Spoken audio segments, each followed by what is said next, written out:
Hello, everyone. Welcome back. Today feels a little personal for me, and maybe for you too. We're talking about something that sounds simple, but feels really hard in real life. Learning to choose yourself without feeling guilty. Yeah, that guilt sneaks in so quietly. You say no once, you rest once, you choose what you want once, and suddenly your mind starts asking, am I selfish?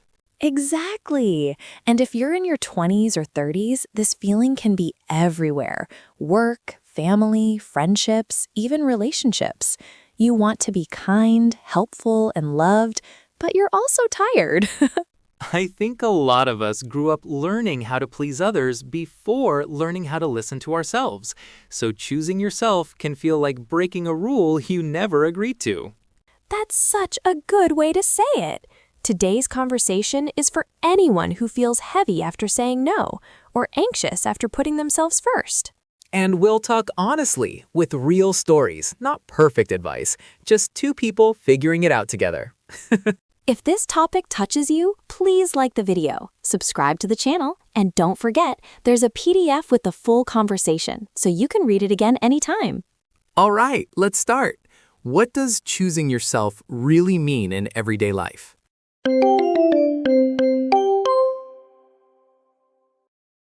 For me, choosing myself first showed up in very small moments, not big life decisions, but simple things like canceling plans when I was exhausted or not answering messages right away. Even those small choices made me feel guilty at first, like I was doing something wrong. I can really relate to that. I remember a time when I said yes to everything, extra work, favors, late night calls, because I didn't want to disappoint anyone. But inside, I was slowly burning out, and I didn't even notice until my body forced me to stop. That's so real. And burnout doesn't come with a warning sign. One day you're just tired, and the next day everything feels too much. I think guilt is often the price we pay for not being used to boundaries. That's a good point. Boundaries is one of those words we hear a lot, but it can sound cold. For anyone listening, a boundary is simply a limit you set to protect your energy. It's not a wall. It's more like a door you choose when to open. I love that image. And when I first started setting boundaries, I felt uncomfortable. There's an expression I learned, to put yourself last. It means always thinking about others before yourself. I realized I had been doing that my whole life. Same here. And the opposite, to put yourself first, sounds selfish at first, but it doesn't mean ignoring others. It means your needs also matter. That small word also changed everything for me. Yes, also is powerful. Another expression that helped me is running on empty. It means you keep going even when you have no energy left. I was running on empty and still telling myself I should give more. That's such a dangerous place to be. I remember one weekend when a friend asked me for help moving. I was exhausted from work, but I said yes anyway. Halfway through the day, I felt angry for no clear reason. That's when I realized the anger was really exhaustion. That happens so often. We think we're angry at people, but we're actually angry at ourselves for not listening sooner. What did you do after that moment? Honestly, I felt ashamed, but I also learned another useful phrase. It's okay to take a step back. Taking a step back means giving yourself space to rest and think. I told my friend I needed to leave early, and the world didn't end. That's such an important lesson. The world doesn't end. People often understand more than we expect. And if they don't, that tells us something too. Exactly. Choosing yourself also teaches you who respects your limits. That was uncomfortable, but eye-opening for me. Same here. I once said no to a family event because I needed a quiet day. I spent the whole morning feeling guilty, checking my phone, waiting for someone to be upset. No one was. And even if they were, I realized my rest was still valid. That's powerful. There's another expression I like. You can't pour from an empty cup. It means you can't help others if you have nothing left inside. It sounds simple, but living it is hard. So hard, especially for people who learned love by being useful. If you're listening and that's you, you're not broken. You just learned a pattern that once helped you survive. And now you're allowed to choose a new pattern, one where guilt doesn't control every decision. That doesn't happen overnight. but it starts with awareness. Awareness and kindness toward yourself. Not saying, I shouldn't feel guilty, but asking, why do I feel guilty right now? That question opens a door instead of closing one. I like that. And what about you listening right now? When was the last time you chose yourself, even in a small way? Hold on to that moment. That's where change begins.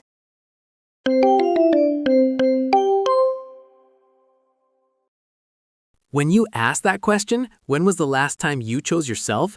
It made me think of something uncomfortable. I realized that sometimes I don't even know what I want because I'm so used to asking others first. Have you ever felt that way? All the time. There was a period when someone would ask me, what do you want to do? And my mind would go blank. Not because I didn't care, but because I had trained myself to adjust instead of decide. That's such a quiet loss, isn't it? Losing touch with your own preferences. I remember ordering food and thinking, whatever is fine, even when it wasn't. It sounds small, but it adds up. It really does. Those small moments teach your brain that your opinion isn't important. And then when you finally try to choose yourself in a bigger way, guilt rushes in like an alarm. That alarm feels loud at first. I used to think guilt meant I was doing something wrong, but now I'm starting to see it differently. Sometimes guilt is just a sign that you're doing something new. I love that idea. Guilt as a signal of change, not danger. There's an expression for that too. Growing pains. It means discomfort that comes with growth. Choosing yourself has growing pains. That explains so much. I remember the first time I said no to working late. I was polite, I explained myself, and still I felt nervous all evening. But the next morning, I felt lighter. That light feeling is important. It's your body saying thank you. We often ignore that and focus only on the guilt, but both feelings are information. True, and something else helped me a lot, learning that guilt and responsibility are not the same thing. Responsibility is about what is truly yours. Guilt often comes from habits, not facts. That's such an important difference. I used to feel responsible for other people's emotions. If someone was sad or disappointed, I thought it was my fault. Same here, but another everyday phrase helped me. That's not on me.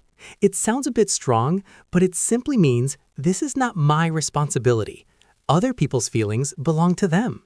Exactly. You can care without carrying everything. I think many listeners need to hear that again. Caring does not mean sacrificing yourself every time. And choosing yourself doesn't mean choosing yourself all the time. It's about balance. Some days you give more, some days you rest more. Balance is the goal, not perfection. I remember a friend telling me, you don't need to earn rest. That sentence stayed with me. Rest is not a reward. It's a need. Wow, that hits deep. I used to think I had to finish everything before I could rest, but there's always more to do. Always. And if you wait for the perfect moment to choose yourself, it may never come. Sometimes you have to choose yourself even when it feels awkward. Haha, awkward is a good word. I felt awkward the first time. I didn't explain myself too much. I just said, I can't this time. No long story. That's another useful expression. I can't this time. It's gentle and clear. You don't owe everyone a full explanation. And the more you practice, the easier it gets. The guilt doesn't disappear, but it gets quieter. Yes, like background noise instead of a siren. And one day, you notice that choosing yourself also helps your relationships. You show up with more energy and honesty.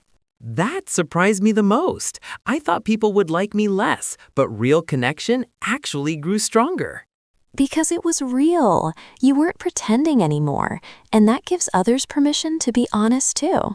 So if someone listening feels guilty right now for even hearing this conversation, that's okay. You're learning something new. Be patient with yourself. You're unlearning years of habits. That takes time. And you don't have to do it alone. Conversations like this are a start. What about you listening? What's one small way you could choose yourself today?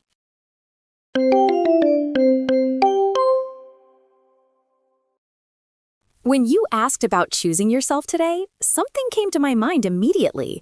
For me, it often starts with listening to my body.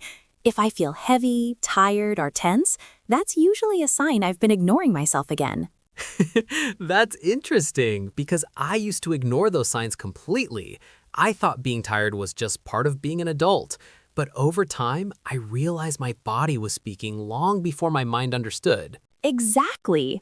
And when we don't listen, our body finds louder ways to talk. Headaches, stress, bad sleep, those aren't weaknesses, they're messages. I wish someone had told me that earlier. I remember pushing through a really stressful month, telling myself, just get through this. At the end, I didn't feel proud. I felt empty. That emptiness is scary. It makes you question everything, but it can also be a turning point. I had a similar moment when I realized I was living on shoulds. I should help, I should stay, I should try harder. Should is such a heavy word. It sounds polite, but it can quietly control your life. I started replacing should with do I actually want to? That question is powerful, and sometimes the answer is no, and that's okay. Another phrase I learned is to give yourself permission. It means allowing yourself to do something without waiting for approval. Giving yourself permission feels strange at first. Like, who am I to decide this? But then you realize you're the one living your life. Exactly. And choosing yourself isn't about big dramatic changes. It's often about small daily honesty, saying, I'm tired, instead of pretending you're fine. I used to say I'm fine all the time, even when I wasn't. It was easier than explaining, but it also kept me distant from people. Same. When I started being more honest, some people were surprised, but the right people leaned in closer. That's such an important point. Choosing yourself can change your circle. Not everyone will stay, and that can hurt. It can, but staying in spaces where you feel unseen hurts too. Sometimes choosing yourself means choosing discomfort now instead of regret later. That's a hard truth, but a real one. There's another everyday expression I like, to meet someone halfway. It means both people try, not just one. I love that one. If you're always the one bending, that's not meeting halfway. That's carrying everything. And carrying everything makes guilt stronger. You start thinking it's your job to keep everyone happy. But happiness doesn't work like that. You can support people, but you can't manage their emotions for them. Learning that brought me a lot of peace. I stopped feeling like a bad person every time someone felt disappointed. Me too. I started asking myself, am I being kind or am I being afraid? That question helped me see my patterns. Wow, that's a good one. Fear often hides behind kindness. It does. And when you notice that, you can choose differently. Not perfectly, just a little more honestly. And honesty builds self-trust. When you keep small promises to yourself, you start believing in yourself again. That belief is everything. It makes guilt lose its power. So if you're listening and feeling emotional, that makes sense. This is deep work. Be gentle with yourself tonight. You're learning to choose yourself, and that's brave. Very brave, and you're not alone at it.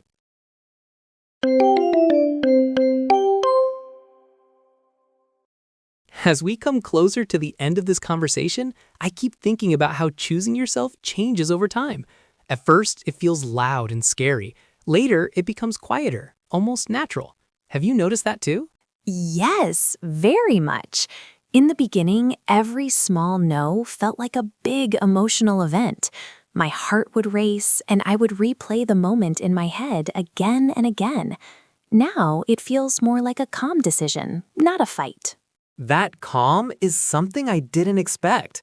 I thought choosing myself would make me harder or colder, but it actually made me softer. I have more patience now because I'm not exhausted all the time. That's such an important point. When you stop forcing yourself, kindness becomes easier. Not the fake kind, but real kindness that comes from having enough energy. I also noticed that my inner voice changed. Before, it was very critical. It would say things like, you're selfish or you should do more. Now it asks, what do you need right now? That shift is huge. Your inner voice becomes a friend instead of a judge. And that friend reminds you that your needs are not a problem. Exactly. And when guilt shows up now, I don't panic. I just notice it and think, okay, this feeling is here, but it doesn't get to decide. That's such a healthy way to look at it. Feelings are information, not orders. You can feel guilty and still choose yourself. I wish more people knew that. You don't have to wait until guilt disappears. Sometimes you move forward while carrying it gently. Gently is the key word. This isn't about fighting yourself. It's about understanding why guilt exists and slowly teaching yourself a new way. And that new way takes practice. Some days you'll do great, and some days you'll fall back into old habits. And that's okay. Progress is not a straight line. Choosing yourself is something you return to again and again. Choosing yourself does not mean you don't care. It means you care enough to be honest. Yes, honest with others and honest with yourself. That honesty creates deeper connections, not weaker ones. If someone listening feels scared to try this, that fear makes sense. Change always feels risky. But staying the same can be painful too. And you deserve a life where you don't feel guilty for being human. You deserve rest without explaining, joy without apology, and boundaries without shame. Take this conversation with you today. Maybe you don't change everything. Maybe you just pause once and ask yourself what you need. That pause can change a lot. Thank you for being here, for listening, and for doing this inner work. Be kind to yourself. You're learning something important. And remember, you are allowed to choose yourself.